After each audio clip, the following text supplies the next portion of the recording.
రానున్న స్థానిక సంస్థ ఎన్నికలలో తెలంగాణ ప్రజారాజ్యం పార్టీ గ్రామ పంచాయతీలో ఉన్న 12,000గా ఉన్న 5,817 స్థానాలకును పార్టీలకు ప్రత్యామ్నాయంగా నిలబడే గొంతుకగా ప్రజలకు న్యాయం సమకూర్చే సమానత్వం రాజకీయంగా పరిచయం చేసి యువత స్థానిక ఎన్నికలలో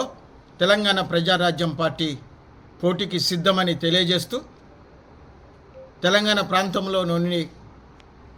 గ్రామ పంచాయతీలుగా ఉన్న 12,769 గ్రామ పంచాయతీలకును ఎంపీటీసీలుగా 5,817 స్థానాలకును జడ్పీటీసీ 530 స్థానాలకును తెలంగాణ ప్రజారాజ్యం పార్టీ పోటీ చేసి ఇటు బీఆర్ఎస్ కానీ ఇటు బీజేపీకి కానీ కాంగ్రెస్ పార్టీ కానీ గట్టి పోటీ ఇచ్చి సామాజిక మార్పు కోసము సామాజిక తెలంగాణ విధానంలోనికి ఒక నూతన తేజం తీసుకురావడానికి యువతలను రాజకీయంగా ముందుకు తీసుకొచ్చి ఈ స్థానిక ఎన్నికలలో యువకులకు ప్రాధాన్యత కలగజేసి వారికి టికెట్ ఇచ్చి వారిని రాజకీయంగా ఎదుగుదలలో చేయడమే ఈ తెలంగాణ ప్రజారాజ్యం పార్టీ యొక్క లక్ష్యం అని తెలియజేస్తూ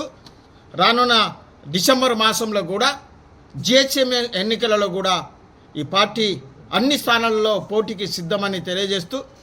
ఈ బీఆర్ఎస్ ప్రభుత్వము కాంగ్రెస్ ప్రభుత్వము బీజేపీ ప్రభుత్వం చేస్తున్న సమస్తానికి విరోధంగా వాళ్ళు చేస్తున్న ప్రతిదికి విరోధంగా ప్రజల పక్షంన ప్రజల కొరకు నిలిచే పార్టీగా ఈ తెలంగాణ ప్రజారాజ్యం పార్టీ నిలబడుతుందని తెలియజేస్తూ ఒక్క మాట బండి సంజయ్కి ఒక్క మాట గుర్తు చేస్తున్నాం. బండి సంజయ్ బహిరంగంగా గద్దరన్న విషయంలో క్షమాపణ చెప్పాలి. ఎందుకంటే ఆయన తెలంగాణ కోసము పోరాడిన యోధుడు, యుద్ధ నౌక, ఈ తెలంగాణ ప్రజలను చైతన్యం చేసిన ఆ వీరుడు. అలాంటి వీరునికి పద్మశ్రీ అవార్డు ఇవ్వడానికి ఆయన నక్సలైట్లుగా ముద్రీకరించినప్పుడు ఆయన పాట పాడుతున్న సమయంలో పాట పాడి అనేకులను చైతన్యవర్తం చేసి ఈ తెలంగాణ రాష్ట్రం ఏర్పడిన తర్వాతనే ఈ తెలంగాణ రాష్ట్రం ద్వారానే కేంద్ర మంత్రులుగా ఇద్దరు ఉన్నారు. ఆ మంత్రి పదవి రావడానికి తెలంగాణ రాష్ట్రం కారణం. అలాంటి తెలంగాణ రాష్ట్రాన్ని సంసిద్ధం చేయడానికి ఒక బలమైన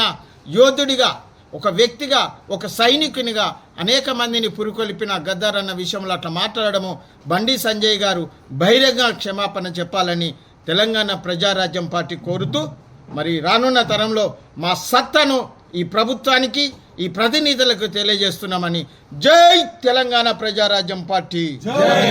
జై తెలంగాణ ప్రజారాజ్యం పార్టీ.